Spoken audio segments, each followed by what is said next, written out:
जो मोदी सरकार है ये सबसे भ्रष्ट सरकार है। सहारा इंडिया कंपनी का अमित शाह और मोदी जी ने सारा पैसा खा गया। चुनाव का तो इस बार माहौल है, बिल्कुल सरकार बदलेगी। सरकार बदलेगी। हाँ, हम अपनी पार्टी को, अपने कैंडिडेट को जिताने का प्रयास करेंगे। हम जिताने की लड़ाई लड़ेंगे। कौन हारेगा हमको इससे नहीं फर्क पड़ेगा। कोई विरोध नहीं कर रहा है। भारतीय जनता पार्टी के कुछ एजेंट हैं जो समाजवादी पार्टी के ऐसे कद्दावर नेता का विरोध कर रहे हैं। नमस्कार, हम मऊ जिले के घोसी लोकसभा क्षेत्र में हैं, जहां पे चुनाव बड़ा गर्मा के साथ चल रहा है। चुनावी माहौल, कुछ लोग हैं यहाँ पे जिनसे बातचीत करेंगे और जानेंगे कि क्या माहौल चल रहा है यहाँ पे चुनाव का। क्या नाम है आपका? मेरा नाम राजेश यादव है। क्या चुनावी माहौल है? देखिए, चुनावी माहौल तो जो है वो है, लेकिन जो मोदी सरकार है ये सबसे भ्रष्ट सरकार है। सहारा इंडिया कंपनी का अमित शाह और मोदी जी ने सारा पैसा खा गया और 13 करोड़ जनता और 12 लाख कार्यकर्ता जो है आत्महत्या करने पे उतारू हैं। सुप्रीम कोर्ट ने आदेश दिया था कि सहारा इंडिया का भुगतान जमाकर्ताओं को दिया जाए। अगर भ्रष्ट सरकार है तो फिर चुनाव जीत कैसे जा रही है? वो तो जो है चुनाव जीतेगी ना। जनता जो है 5 किलो राशन और 2000 रुपए पे जो है इनके जाल में फंस चुकी है, तो सरकार चुनाव जीत जाएगी। अभी चुनाव आ गया, सरकार एक स्कीम ला रही है कि जनता उसमें जो है भूल जा रही है, और यहाँ सहारा इंडिया के 13 करोड़ जमा करता और 12 लाख कार्यकर्ता जो मर रहे हैं। अमित शाह ने कहा था कि मैं 9 महीने के अंदर सारे जमाकर्ताओं का भुगतान दे दूंगा, लेकिन 1 रुपया किसी का भुगतान नहीं मिला। क्या नाम है आपका? क्या नाम है आपका? मेरा नाम अमरजीत बागी है, पूर्व जिला पंचायत सदस्य आजमगढ़ जी। क्या माहौल है चुनाव का? चुनाव का तो इस बार माहौल है, बिल्कुल सरकार बदलेगी। सरकार बदलेगी। हाँ, क्या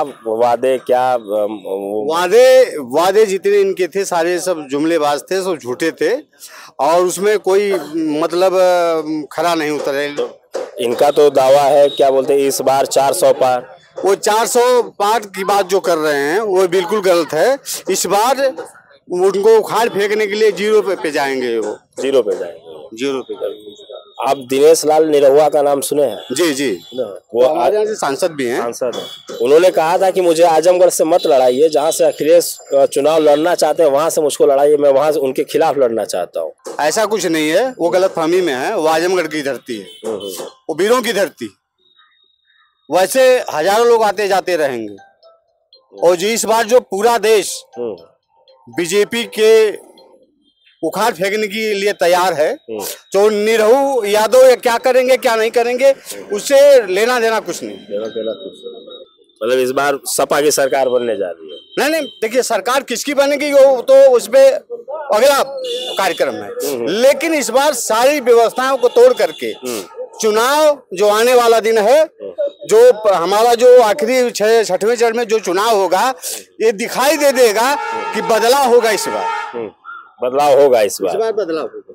क्या बीजेपी इतने काम कर रही है, राम मंदिर बन गया, अपराधी प्रवृत्ति के लोग हैं उनके घरों पे बुलडोजर चल रहा है, गाड़ियां पलट दी जा रही है, ये सब काम नहीं दिख रहा है? मित्र, मैं यही बताना चाह रहा हूँ, जिसे राम मंदिर बन गया हमें कोई तकलीफ नहीं, लेकिन राम मंदिर बनने के बावजूद भी आप ये देख रहे हैं SC/ST को पहले सरकारें जो थी आपके यूपी गवर्नमेंट में, SC और SC के और OBC के लोगों को भी 0 बैलेंस पे BTC और BEd और पॉलिटेक्निक और ITI और BTech हुआ करता था। ये सारी चीजों को ये तोड़ने का काम किया।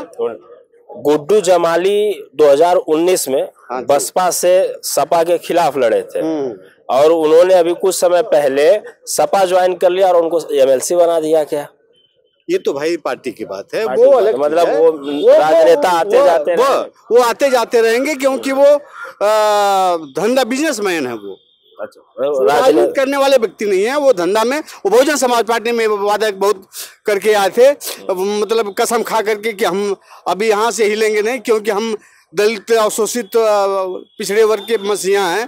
फिर उसी तरह वो सपा में भी गए हैं MLC बनने के लिए। तो ऐसा कुछ नहीं है, वो नेता नहीं, शुद्ध रूप से बिजनेसमैन है वो। आप यहीं के रहने वाले? संजय यादव यहीं के रहने वाले हैं? नहीं, बगल में। अच्छा, बगल में। आजमगढ़ जनपद में मेरा लोकसभा क्षेत्र सदर पड़ता है। क्या माहौल चल रहा है?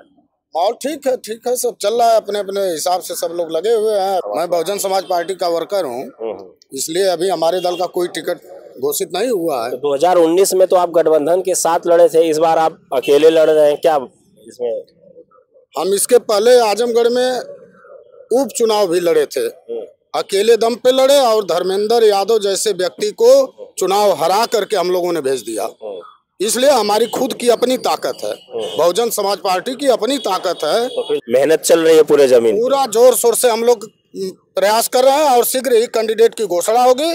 कैंडिडेट आने के बाद हम लोग अपनी क्षमता दिखाएंगे। अच्छा, ये घोसी लोकसभा है बगल में, यहाँ से बीजेपी गठबंधन के साथ लड़ रही है, तो ये क्या यहाँ पे समाजवादी पार्टी या बसपा का क्या माहौल है? देखिए, समाजवादी पार्टी और बहुजन समाज पार्टी दोनों लोगों का अपना अपना वोट है। और यहाँ जो एनडीए गठबंधन के जो प्रत्याशी राजभर साहब बने हैं, उनके मुखिया के विचार जो है काफी उनकी भाषा शैली से यहाँ के लोग, हमारे देखने में उनकी भाषा शैली से लोग काफी खिन्न हैं और ओम प्रकाश राजभर जी के पार्टी के खिलाफ मतदान करने जा रहे हैं। हालांकि बहुजन समाज पार्टी का कैंडिडेट अभी कोई नहीं आया है और समाजवादी पार्टी से राजीव राय जी अभी कल ही कैंडिडेट हुए हैं। और जब तक हमारे दल का कैंडिडेट नहीं आएगा, स्थिति स्पष्ट नहीं हो पाएगी कि कौन बढ़त लेगा।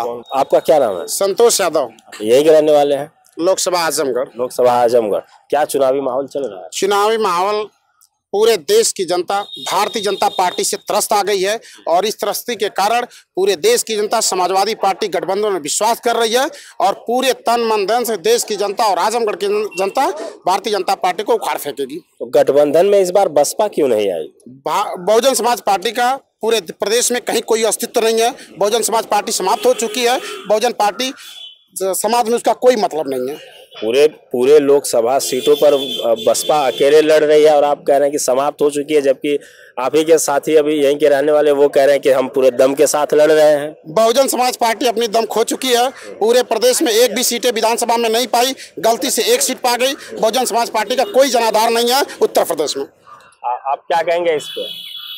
हमने आपसे बताया ना, इसके पहले वाले चुनाव में भी हमने अपनी ताकत दिखाया। और जब गठबंधन की जो बात हो रही है, हम पिछला चुनाव गठबंधन बहुजन समाज पार्टी के साथ रह के लड़े हैं और समाजवादी पार्टी उस समय 5 सीट, उनके परिवार के जो मुखिया है वो अपनी सीटें नहीं बचा पाए और बहुजन समाज पार्टी के 10 सांसद उत्तर प्रदेश से जाने का काम किए और हम आज भी उसी ताकत के साथ खड़े हैं, उसी ताकत से साथ लड़ेंगे। अभी आप सुन रहे हैं, वो कह रहे हैं वो अपनी ताकत दिखा रहे हैं, आप कह रहे हैं आप अपनी ताकत दिखा रहे हैं। बसपा का जो है कुछ बचा नहीं है आजमगढ़ में। तो क्या आप क्या कहेंगे, आजमगढ़ में बसपा का जनाधार नहीं है? आजमगढ़ में बसपा का कोई जनाधार नहीं है।